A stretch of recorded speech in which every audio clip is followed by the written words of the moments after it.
India அமெரிக்க அதிபர் டிரம்பினுடைய கோமாளித்தனங்களுக்கு தாங்களும் ஆட்பட்டு எப்படி பாலஸ்தீனத்தில் ஒரு இன அழிப்பு நடந்ததோ அப்படி ஈரானிலும் ஒரு இன அழிப்பு நடப்பதற்கான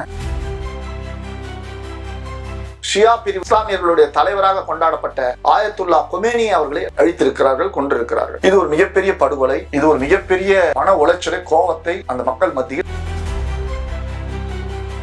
பழைய ஆயத்துல்லா கொமேனி அவர்தான் ஈரானிய குடியரசை நிறுவியவர், இஸ்லாமிய குடியரசை நிறுவியவர். அவருடைய தந்தை இந்தியாவை சேர்ந்தவர் என்று சொல்கிறார். அவருடைய தந்தை உத்தரப்பிரதேசத்தை சேர்ந்த ஒரு ஷியா பிரிவை சேர்ந்த ஒரு மத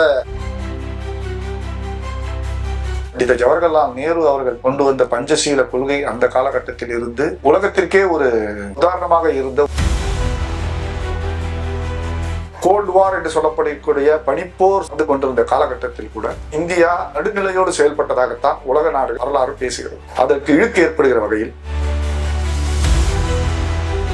ஆயத்துல்லா கொமேனி அவர்கள் இறப்பிற்கே இந்தியா கிட்டத்தட்ட பல நாட்கள் இரங்கல் தெரிவிக்காமல் இருந்தது என்பது மிகப்பெரிய காலக்கொடுமை. மோடியின் பெருமைகளை இன்றைக்கு இந்தியா முழுக்க பேசிக் கொண்டிருக்கிற அவரது கட்சிக்காரர்கள் மோடியிடம் சொல்ல வேண்டிய ஒரே ஒரு விஷயம் என்னவென்று சொன்னால், உண்மையில் அவருக்கு அதிகாரம் இருக்கும், செல்வாக்கு இருக்கும் என்று சொன்னால், நமது வீட்டில் நடக்கிற விஷயங்கள் மட்டுமே நம்மை பாதிப்பது, முக்கியமாக சர்வதேசத்தில் நடக்கக்கூடிய எல்லா விஷயங்களும் நம்மை நேரடியாக பாதிக்கக்கூடியது என்பதை இன்றைய இளைஞர்கள் உணர வேண்டும். புதியதோர் உலகம் செய்வோம், கெட்ட போரிடும் உலகத்தை வேறொரு சால்.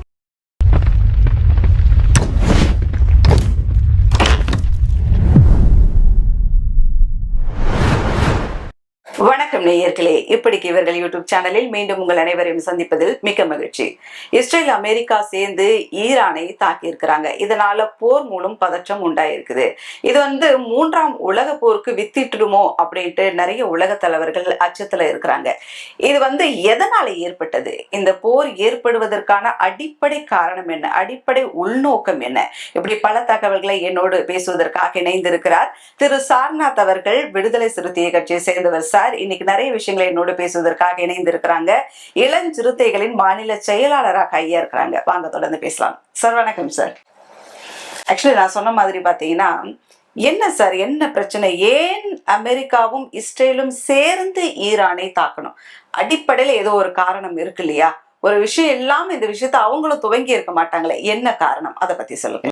ஈரானுக்கும் அமெரிக்காவுக்கும் இருப்பது என்பது ஒரு கிட்டத்தட்ட ஒரு ஜென்ம பகை அப்படின்னு தான் சொல்லணும். என்ன முக்கியமான காரணம்னா, அமெரிக்காவுடைய கிட்டத்தட்ட கைப்பாவை அரசாகத்தான் ஒரு காலகட்டத்தில் ஈரான் இருந்தது. ஷா என்று சொல்லப்படுகிற மன்னரினுடைய ஆட்சியில 1975 வரை ஈரான் கிட்டத்தட்ட அமெரிக்காவின் கைப்பாவை ஆட்சியாக செயல்பட்டு கொண்டிருந்ததாக குற்றச்சாட்டுகள் எழுந்தன. அந்த காலகட்டத்தில் ஆயத்துல்லா கொமேனி அவர்கள் தலைமையில, இப்ப இறந்தாரு, அவருக்கு முன்னோடி அவர் தலைமையில ஒரு மிகப்பெரிய புரட்சி வெடித்தது. அந்த புரட்சியில இஸ்லாமிய சக்திகள் மட்டுமல்லாமல், ஆயத்துல்லா கொமேனி தலைமையில இருக்கக்கூடிய இஸ்லாமிய சக்திகள் மட்டுமல்லாமல் கம்யூனிஸ்டுகள் மற்ற ஜனநாயகவாதிகள் அனைவரும் போராடினார்கள். ஆனால் அந்த போராட்டத்தில் வெற்றி பெற்றது ஷாவை வீழ்த்தியதற்கு பின்பாக ஆட்சியை கைப்பற்றியது யார் என்று சொன்னால், ஆயத்துல்லா கொமேனி தலைமையில இருக்கக்கூடிய மத அடிப்படையிலான அந்த கட்டமைப்பு தான் ஈரானை ஆட்சியை கைப்பற்றியது. ஆட்சியை கைப்பற்றிய பொழுதே அமெரிக்காவின் கைப்பாவையாக அல்லது அமெரிக்காவின் துணையோடு செயல்பட்டு கொண்டிருந்த ஷாவை விரட்டி அடித்தது மட்டுமல்ல, இன்றைக்கும் ஷா அவருடைய வாரிசுகள் இங்கதான் இருக்கிறாங்க, அமெரிக்கால தான் தஞ்சம் புகுந்திருக்கிறார். அப்போ அமெரிக்காவை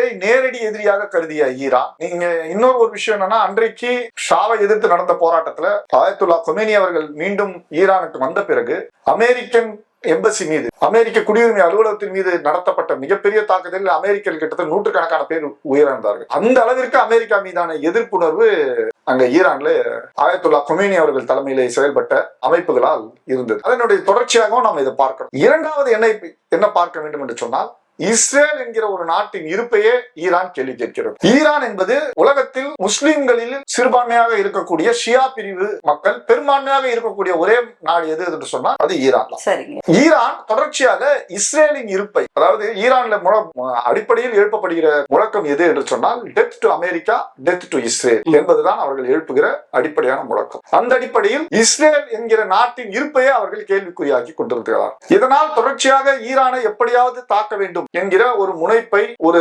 தன்மையை இஸ்ரேலும் வெளிப்படுத்திக் கொண்டிருந்தது. அதன் அடிப்படையில் தான் இன்றைக்கு அமெரிக்காவும் இஸ்ரேலும் இணைந்து இந்த தாக்குதலை நடத்தி இருக்கிறார். ஈரான் அணு ஆயுத சக்தி பெற்றுவிடக் கூடும் என்கிற குற்றச்சாட்டு தான் இதில் அடிப்படையான குற்றச்சாட்டு. ஆனால் அப்படி உண்மையில் அணு ஆயுதத்தை, ஆயுதங்களை, அதாவது யுரேனியம் என்கிற அந்த அணு ஆயுதத்திற்கு தேவைப்படுகிற அதை என்ரிச் பண்ணக்கூடியது என்பது மற்ற பல விஷயங்களுக்கும் பயன்படக்கூடியது. ஆனால் அதை அணு ஆயுத தயாரிப்புக்கு பயன்படுத்துகிறார்களா என்பது கேள்விக்குறியான ஒரு விஷயம். அந்த குற்றச்சாட்டின் அடிப்படையை தான் வைத்து தொடர்ச்சியாக ஈரான் மீது தாக்குதல் நடத்தி கொண்டிருந்தார்கள். அதில் மிகப்பெரிய சிக்கல் எங்கே ஏற்பட்டது என்று சொன்னால், அக்டோபர் 7, 2023 அன்று ஹமாஸ் அமைப்பு இஸ்ரேல் மீது நடத்திய மிகப்பெரிய பயங்கரவாத தாக்குதல் தான் இதற்கெல்லாம் ஒரு மிகப்பெரிய அச்சாரத்தை ஈரான் போன்ற நாடுகளை தாக்குவதற்கு இவர்களுக்கு கிடைத்த ஒரு வாய்ப்பாக அமைந்துவிட்டது. சரி, ஹமாஸ் என்பவர்கள் யார் என்று பார்க்க போனோம் என்று சொன்னால், ஈரான் ஆக்சிஸ் ஆஃப் ரெசிஸ்டன்ஸ், அதாவது எதிர்ப்புணர்வின் அச்சாணி என்கிற பெயரிலே ஒரு குழுவை உண்டாக்கியிருந்தார்கள். அதில் ஈரான் ஒரு பக்கம், லெபனானில் செயல்படக்கூடிய ஹிஸ்புல்லா என்கிற அமைப்பு ஒரு பக்கம், காசாவில் செயல்படுகிற ஹமாஸ் ஒரு பக்கம், யெமெனில் செயல்படக்கூடிய ஹூத்தி என்கிற அமைப்பு ஒரு பக்கம். இவர்கள் எல்லோரும் ஈரானினுடைய அந்த அச்சாணியில் ஒன்றாக செயல்பட்டார். இவர்கள் அனைவருடைய நோக்கமும் எது என்று சொன்னால், இஸ்ரேலை தாக்குவது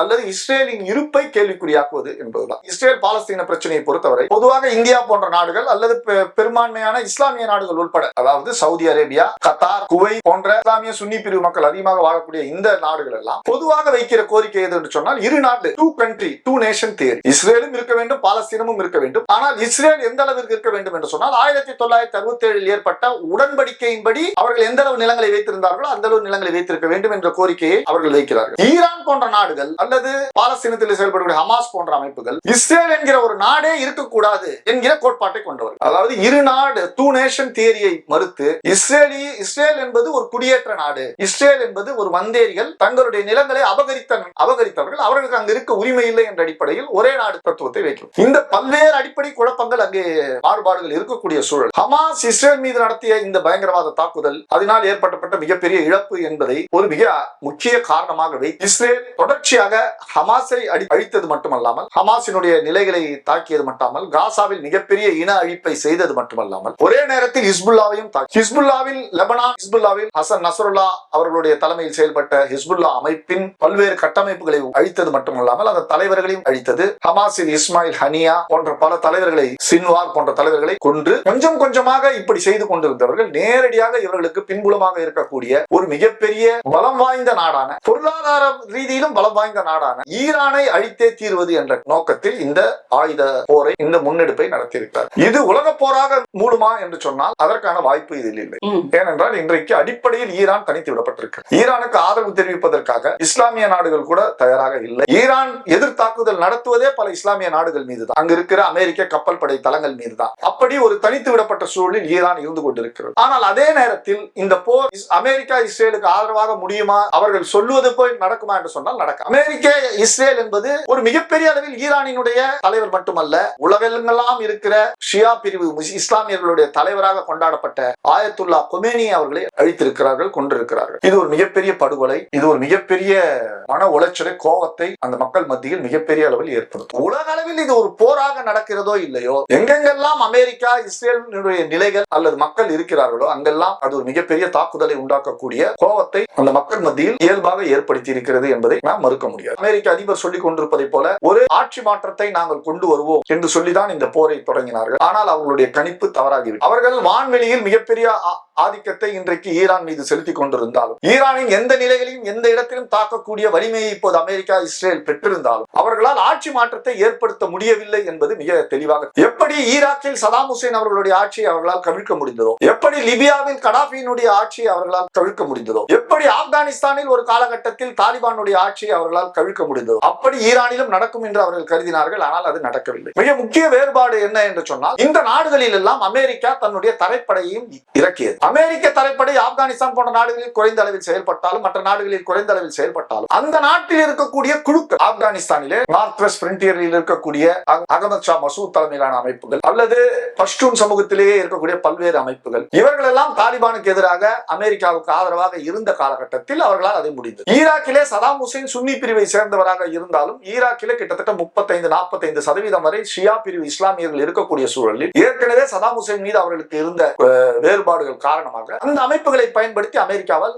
அந்த மாற்றத்தை உண்டாக்க முடிந்தது. கடாபிக்கு எதிராக இருக்கக்கூடிய குழுக்களை தூண்டிவிட்டு லிபியாவிலும் அப்படிப்பட்ட மாற்றத்தை அவர்களால் ஏற்படுத்த முடிந்தது. ஆனால் ஈரானிய மக்கள் ஒரு சில குறிப்பிட்ட சதவீதத்தினர் இந்த ஆட்சியின் மீது, ஈரானிய ஆட்சியின் மீது வருத்தத்திலோ கோபத்திலோ இருந்ததாக நாம் பல்வேறு போராட்டங்கள் மூலம் அறிந்தாலும் அவர்கள் நேரடியாக ஆட்சி மாற்றத்திற்கான சக்தியை பெறவில்லை. மக்கள் ஆட்சி மாற்றத்திற்கு ஆதரவாக அல்லது இந்த ஆட்சியை தூக்கி எறிவதற்கான போராட்ட களத்தில் இறங்கவில்லை. இவ்வளவு அழிவை சந்தித்திருக்கிற ஈரான் இந்த காலகட்டத்திலும் கூட பெரும்பான்மையான மக்கள் கொமேனிக்கு ஆதரவாகத்தான் ஈரானிலே போராட்டம் நடத்தி கொண்டிருக்கிறார்கள் என்பது அமெரிக்கா எதிர்பாராத செய்தியாகத்தான் இருக்கும் என்று நான் கருதுகிறேன். ஆகையால் அங்கு இருக்கக்கூடிய சிறுபான்மை குர்து இன மக்களை, போராளி குழுக்களை ஈரான் அரசுக்கு எதிராக தரை வழியாக தாக்குதல் நடத்துவதற்கு அமெரிக்கா முயற்சி செய்வதாகவும் நம்மால் கருத முடிகிறது. ஆனால் அது வெற்றி பெறாது, செல்லுபடி ஆகாது.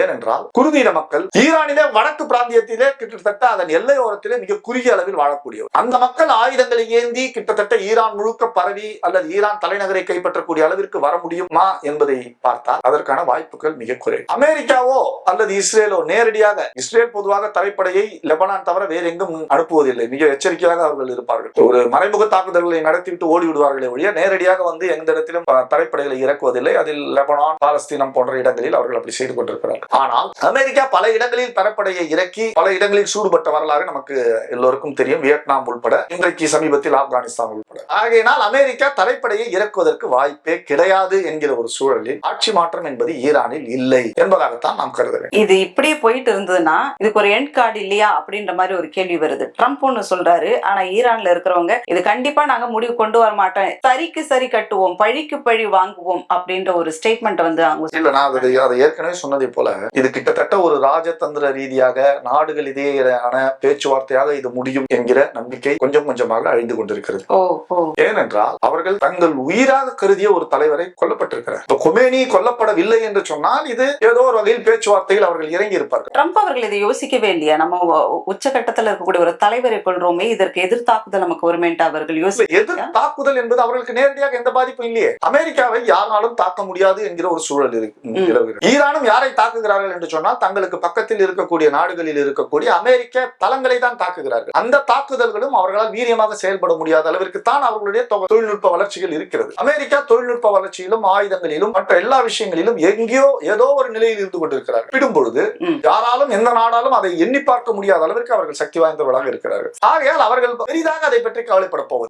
எப்பொழுது அந்த கவலை இருக்கும் என்று சொன்னால் இது என்ன நிலையில் கொண்டு போய் சேர முடியும் என்று சொன்னால் ஒரு கொரில்லா வார் போன்று, எப்படி ஒரு சில உதிரிகள் பல இடங்களில் தீவிரவாத தாக்குதல்களை நடத்துகிறார்களோ அல்லது ஒரு சில அமைப்புகள் ஒரு சில இடங்களில் எப்படி நடத்துகிறார்களோ அப்படிப்பட்ட போராக இது விரிவடைவதற்கு மிகப்பெரிய அழிவை யாருக்கு ஏற்படுத்தும் என்று சொன்னால் மிக முக்கியமாக அமெரிக்க மக்களுக்கு ஏற்படுத்தக்கூடிய வாய்ப்புகள். ஆனால் ட்ரம்ப் போன்ற ஒரு ஜனநாயகம் என்கிற பேரில் சர்வாதிகாரம் செய்து கொண்டிருக்கிற அடிப்படை சமூக கட்டமைப்புகளை பற்றி கவலை இல்லாமல் ஒரு உலக சூப்பர் பவரினுடைய ஆதிக்கத்தை தன் கையில் வைத்திருக்கிறார் என்று சொன்னால் அவரிடம் நாம் இந்த தொலைநோக்கு பார்வையை எதிர்பார்ப்பது மிக கடினம். எங்கோ ஒரு இடத்தில் அமெரிக்கர்கள் இறக்கிறார்கள் என்பதற்காக தன்னுடைய நிலையை மாற்றிக்கொள்ளக்கூடிய அளவிற்கு அவர் வந்து ஒரு he is not a true statesman. அந்த அடிப்படையில் நாம் வைத்து பார்க்கும் பொழுது அமெரிக்காவிற்கு இந்த காலகட்டத்தில் தற்காலத்தில் இதனால் பெரிய பாதிப்பு கிடையாது. ஏனென்றால் அமெரிக்கா இருக்கும் இடத்தில் இருந்து கொண்டு இதை செயல்படுத்த முடியும். பொருளாதார ரீதியாக கூட பாதிப்பு அடையாது அப்படின்னு சொல்ல வரீங்களா? பெரிய அளவில் அவர்களுக்கு பொருளாதார ரீதியாகவும் பாதிப்பு ஏற்படாது. ஏன் பாதிப்பு ஏற்படாது என்று சொன்னால் நீங்கள் வெனிசுவேலாவில் மருடோவை அவர்கள் எப்படி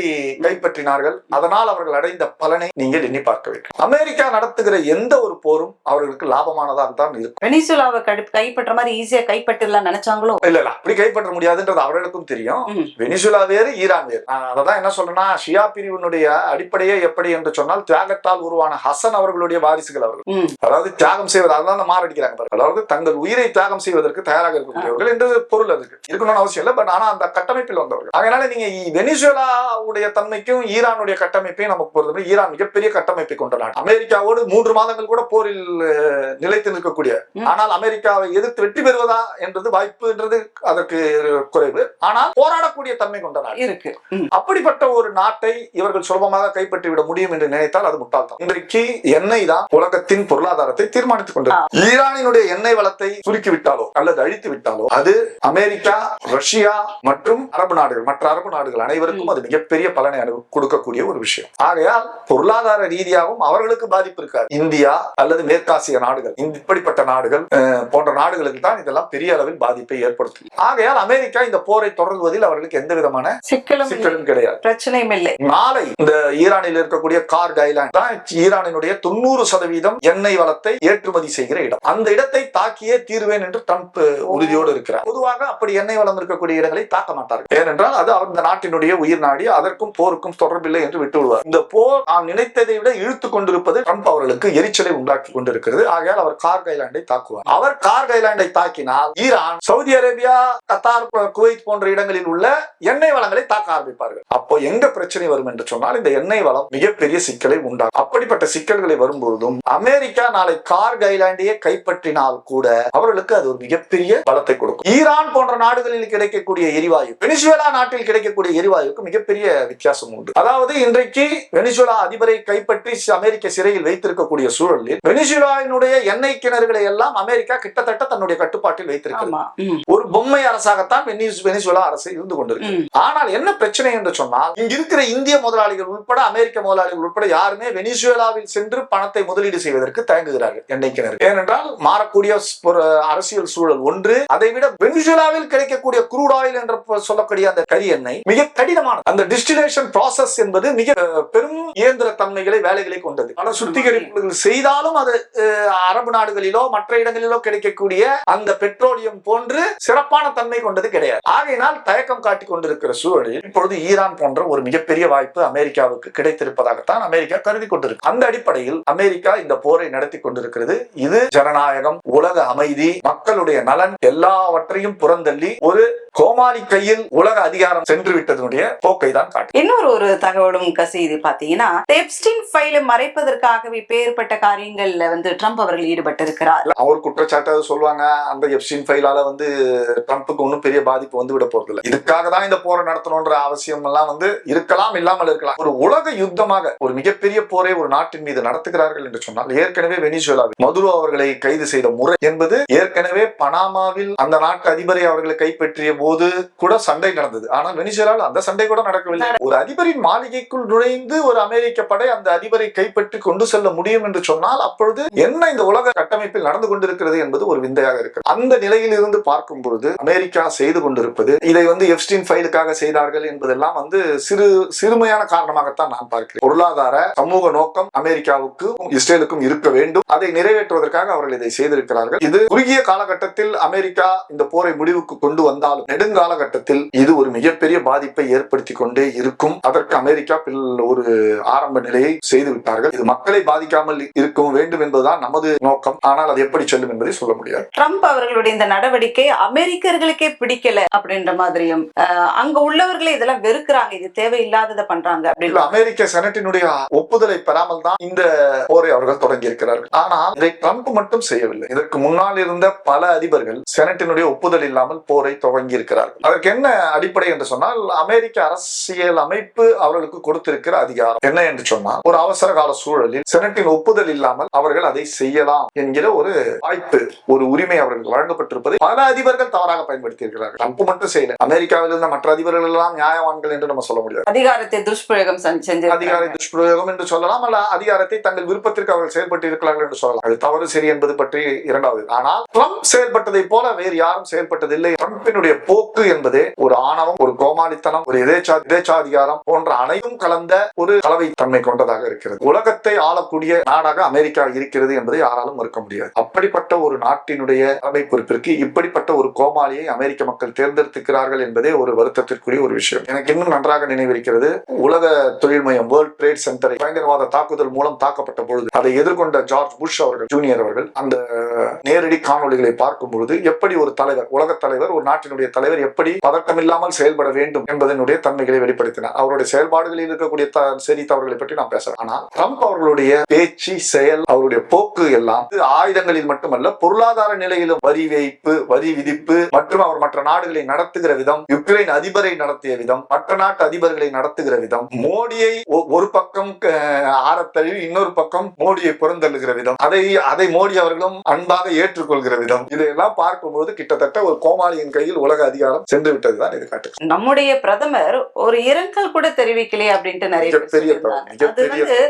ஒரு நாட்டின் பிரதமர், நான் இங்கேயும் பேசலாம் அங்கேயும் பேசலாம், நடுநிலையோட இருக்கிறேன் இருந்தாலுமே கூட ஒரு இரங்கல் தெரிவிக்கலாம். ஒரு விஷயத்தை நல்லா புரிஞ்சுக்கணும், ஆயத்துல்லா கொமேனி அவர்கள் இந்தியாவுக்கு எதிரான பல நிலைப்பாடுகளை கூட எடுத்தவர் தான். சரி. ஆனால் ஈரான் பொதுவாக இந்தியாவோடு கலாச்சார ரீதியாக மிகப்பெரிய அளவில் பிணைப்பு கொண்ட ஒரு நாடு. ஈரானியர்களுக்கும் இந்தியர்களுக்கும் மிகப்பெரிய ஒரு கலாச்சார தொடர்பு உண்டு. ஈரான் அரசிற்கும் இந்திய அரசிற்குமே மிகப்பெரிய ஒரு கலாச்சார தொடர்பு உண்டு. இன்னும் குறிப்பாக சொல்ல வேண்டும் என்று சொன்னால், பழைய ஆயத்துல்லா கொமேனி அவர்தான் ஈரானிய குடியரசை நிறுவியவர், இஸ்லாமிய குடியரசை நிறுவியவர். அவருடைய தந்தை இந்தியாவை சேர்ந்தவர் என்று சொல்கிறார். அவருடைய தந்தை உத்தரப்பிரதேசத்தை சேர்ந்த ஒரு ஷியா பிரிவை சேர்ந்த ஒரு மத போதகராக இருந்து அங்க ஈரானில் ஷியா பிரிவுக்கான கல்விச்சாலைகள் மிக அதிகம். கர்பாலா போன்ற இடங்களில் ஷியா பிரிவு கல்வி, இஸ்லாமிய கல்விக்கு தாயகம் என்பது ஈரான்.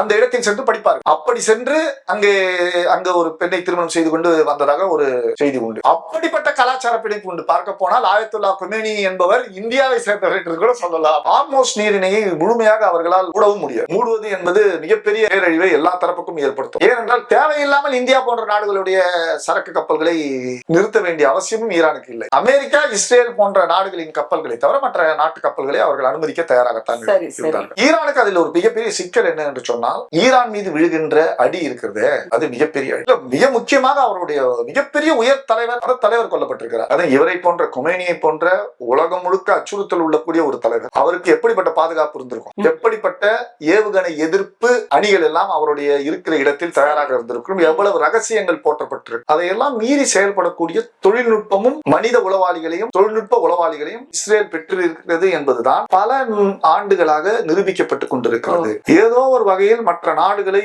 ஊடுருவக்கூடிய, அவர்களுக்கே தெரியாமல் அவர்களுடைய செயல்பாடுகளை நுட்பமாக கண்காணித்து செயல்படக்கூடிய ஒரு வாய்ப்பை, ஒரு சூழலை இஸ்ரேல் போன்ற நாடுகள் பெற்றிருக்கிறது என்பதை நாம் புரிந்து கொள்ள முடிகிறது. லெபனானில் ஆயிரக்கணக்கான பேருடைய பேஜர் ஒரே நேரத்தில் வெடிக்க வைக்கக்கூடிய அளவில் அவர்களுக்கு சப்ளை செய்யப்பட்ட பேஜர்களில் தங்களுடைய ஆயுதங்களை ஊடுருவக்கூடிய தொழில்நுட்பம் மற்றும் உளவு தன்மைகளை செய்யக்கூடிய இஸ்ரேல். ஹசன் நஸ்ரல்லா அவர்கள் மிகப்பெரிய ஒரு மாபெரும் தலைவராக இருந்த ஹிஸ்புல்லாவினுடைய தலைவர் எந்த இடத்தில் கூடுகிறார் என்பதை தனது உளவு பிரிவின் மூலமாகவும் தொழில்நுட்பத்தின் மூலமாகவும் அறியக்கூடிய இஸ்ரேல் ஈரானில் இதற்கு முன்பாகவே பல தலைவர்களை இப்படி கொண்டிருக்கிற, பல விஞ்ஞானிகளை கொண்டிருக்கிற, பல அரசியல் தலைவர்களை கொண்டிருக்கிற, இன்றைக்கு அதனுடைய மூத்த தலைவர், உயர் தலைவர் கொமேனி அவர்களையே கண்காணித்து அவர் இருக்கும் இடத்தை அறிந்து அவருக்கு பாதுகாப்பாக இருந்த ஏவுகணை எதிர்ப்பு, விமான எதிர்ப்பு அணிகளை எல்லாம் மழுங்கடிக்க செய்து தன் விருப்பம் போல உள்ளே நுழைந்து தாக்கிவிட்டு சென்றிருக்கிறது என்று சொன்னால், இதையெல்லாம் அவர்கள் நாம் பல நேரங்களில் எதிர்பார்த்திருக்க முடியாத ஒரு நிலையில்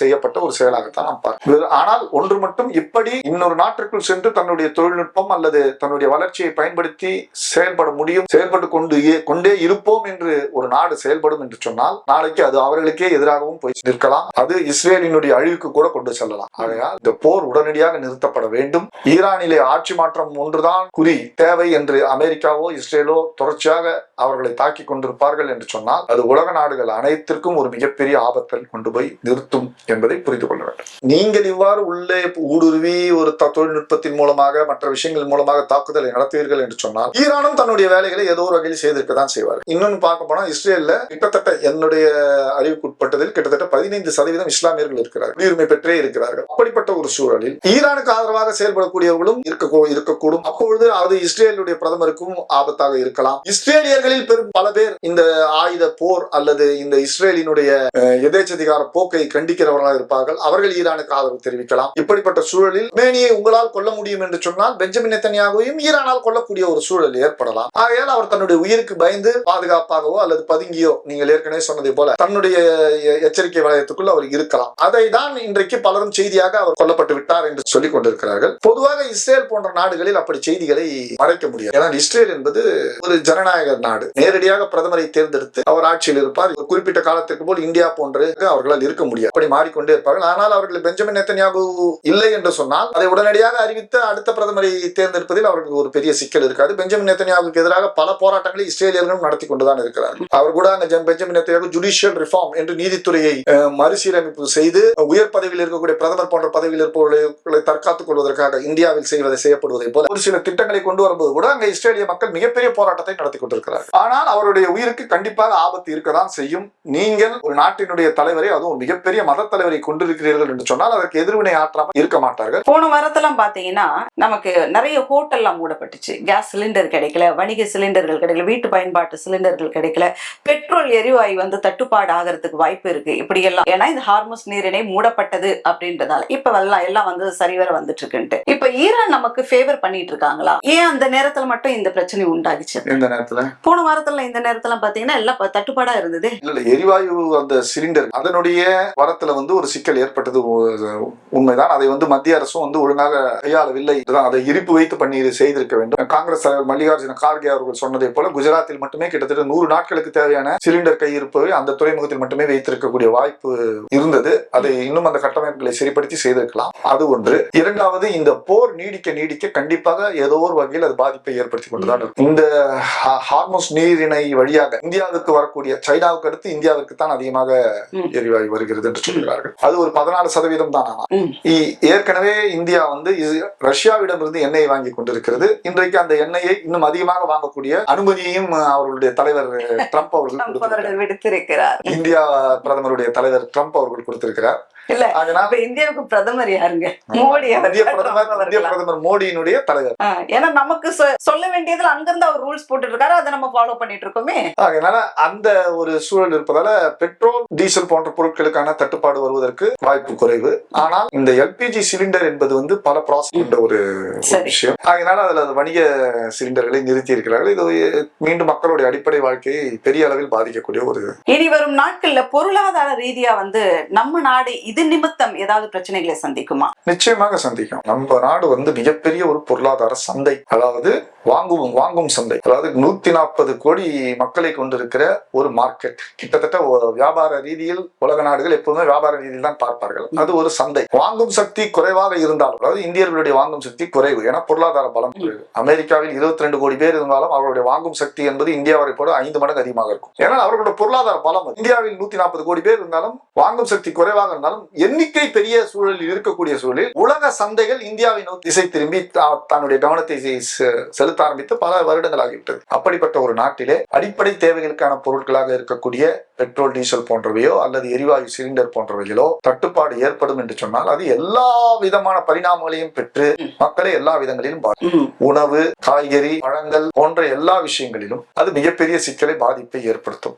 இரண்டாவது, மக்களுடைய அன்றாட வாழ்வு என்பது இன்றைக்குத்தான் இந்தியா போன்ற நாடுகளில் ஒரு குறிப்பிட்ட காலகட்டம் முன்பு வரைதான் விறகு போன்ற அடுப்புகள் போன்றவைகள் எல்லாம் கொல்லப்பட்டு மக்கள் கேஸ் சிலிண்டர் போன்றவற்றை பயன்படுத்த ஆரம்பித்திருக்கு. இன்றைக்கு மீண்டும் விறகு அடுப்பை நோக்கி செல்லக்கூடிய ஒரு இக்கட்டான ஒரு சூழலை ஏற்படுத்தியிருக்கிறார்கள் என்று சொன்னால் அதிலும் மிகப்பெரிய சிக்கல் ஒன்று வரும். விறகு அடுப்பு என்பதற்கு விறகு தேவை. எத்தனை நிலங்களை அழிப்பார்கள், எத்தனை மரங்களை அழிப்பார்கள் என்பது அப்படிப்பட்ட ஒரு கட்டமைப்புக்கு நாம் இன்னும் தயாராகவே இல்லை. ஒரு காலகட்டத்தில் எங்க பார்த்தாலும் சவுக்கு தோப்பு இருக்கும், இதுக்காகவே வளர்ப்பாங்க, விறகுக்காக வளர்ப்பார்கள். இன்றைக்கு அதெல்லாம் குறைஞ்சு போச்சு. அதெல்லாம் யாரும் செய்யறது இல்லை. ஏனென்றால் விறகுக்கான தேவைகள் குறைந்து விட்டது. அப்போ திருப்பி இன்னொரு வேற்றொரு மாற்று முறைக்கு மக்களை தயார்படுத்துவது என்பது முடியாத காரியம். இந்தியா, பாகிஸ்தான், ஸ்ரீலங்கா, தாய்லாந்து, பங்களாதேஷ், வங்காளதேசம், பர்மா போன்ற இந்த 3ஆம் உலக நாடுகள் மிகப்பெரிய ஒரு சிக்கலை சந்தித்துக் கொண்டிருக்கக்கூடிய ஒரு சூழல் ஏற்படுகிறது. உலக சந்தையை கையாண்டு கொண்டிருக்கிற அமெரிக்கா போன்ற நாடுகளுக்கு அதில் சிக்கல் இல்லை. ஆனால் 3ஆம் உலக நாடுகளுக்கு மிகப்பெரிய சிக்கலை இந்த போர் ஏற்படுத்தி கொண்டிருக்கிறது இப்பொழுதே. ஆகையால் இந்த போர் நிறுத்தப்பட வேண்டும் என்பதுதான் அனைத்து மக்களுடைய கோரிக்கையாகவும் நோக்கமாகவும் இருக்கு. இன்னைக்கு இதனால பாத்தீங்கன்னா இந்திய மக்கள் பாதிக்கப்பட்டிருக்கிறாங்க. இந்த பாதிப்பிலிருந்து இந்திய மக்கள் மீள்வதற்கு இந்திய அரசாங்கம் எது செய்தால் நலமாக இருக்கும் நீங்க நினைக்கிறீங்க? இந்தியா ஒரு சார்பு தன்மையோடு முதலில் இந்த பிரச்சனையில் செயல்படக்கூடாது. இந்தியா அமெரிக்க அதிபர் ட்ரம்பினுடைய கோமாளித்தனங்களுக்கு தாங்களும் ஆட்பட்டு எப்படி பாலஸ்தீனத்தில் ஒரு இன அழிப்பு நடந்ததோ அப்படி ஈரானிலும் ஒரு இன அழிப்பு நடப்பதற்கான சூழல் உருவாகி கொண்டிருக்கிற இந்த நிலையில் அதற்கு ஆதரவாக செய்துவிடக் கூடாது. அது பண்டித ஜவஹர்லால் நேரு அவர்கள் கொண்டு வந்த பஞ்சசீல கொள்கை அந்த காலகட்டத்தில் இருந்து உலகத்திற்கே ஒரு உதாரணமாக இருந்த ஒரு இது. கோல்டு வார் என்று சொல்லப்படக்கூடிய பனிப்போர் நடந்து கொண்டிருந்த காலகட்டத்தில் கூட இந்தியா நடுநிலையோடு செயல்பட்டதாகத்தான் உலக நாடு வரலாறு பேசுகிறது. அதற்கு இழுக்கு ஏற்படுகிற வகையில் இந்திய அரசு செயல்பட்டு கொண்டிருக்கிறது என்பது மிகுந்த வருத்தத்திற்குரிய ஒரு செய்தி. மோடியின் பெருமைகளை இன்றைக்கு இந்தியா முழுக்க பேசிக் கொண்டிருக்கிற அவரது கட்சிக்காரர்கள் மோடியிடம் சொல்ல வேண்டிய ஒரே ஒரு விஷயம் என்னவென்று சொன்னால், உண்மையில் அவருக்கு அதிகாரம் இருக்கும், செல்வாக்கு இருக்கும் என்று சொன்னால், ஈரான் மீது எதேச்சாதிகார அற்போக்கு போரை நடத்தி கொண்டிருக்கிற அமெரிக்கா, இஸ்ரேல் தன்னுடைய போரை உடனடியாக நிறுத்த வேண்டும், ஈரானோடு பேச்சுவார்த்தை நடத்த வேண்டும், இன அழிப்பை நிறுத்த வேண்டும் போன்ற கோரிக்கைகளை முன்வைத்து தன்னுடைய செல்வாக்கை செலுத்த வேண்டும்.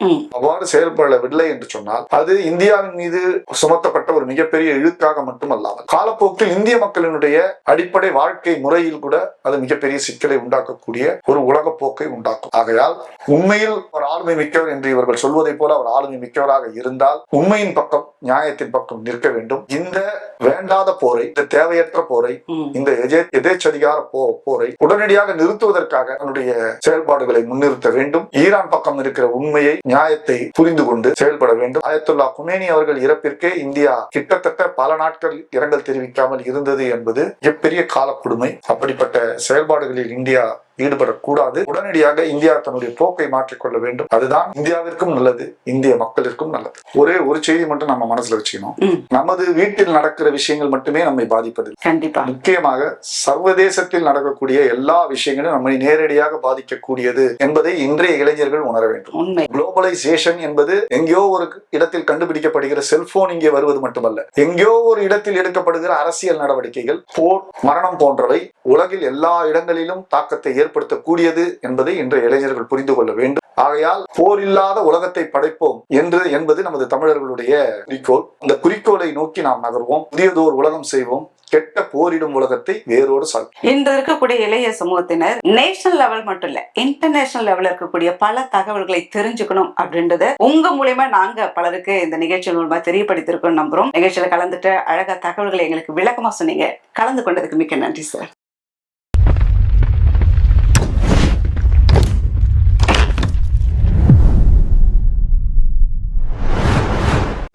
ஷேர் பண்ணுங்க, சப்ஸ்கிரைப் பண்ணுங்க, மறக்காம பெல் பட்டனை கிளிக் பண்ணுங்க.